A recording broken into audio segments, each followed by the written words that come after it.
বলেছে হাইয়া আলাস সালাহ, শুনেছি কিন্তু সাড়া দিতে পারি নাই।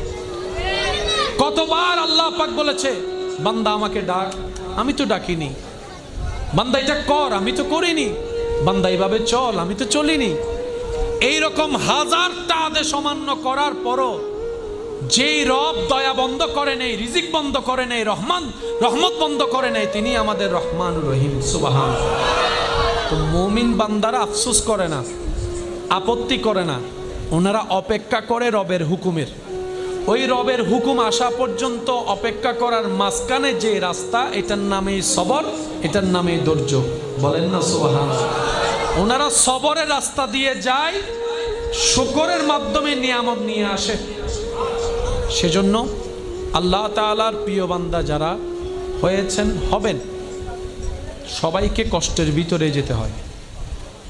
এটাই বিধান, এটাই নিয়ম। এখান থেকে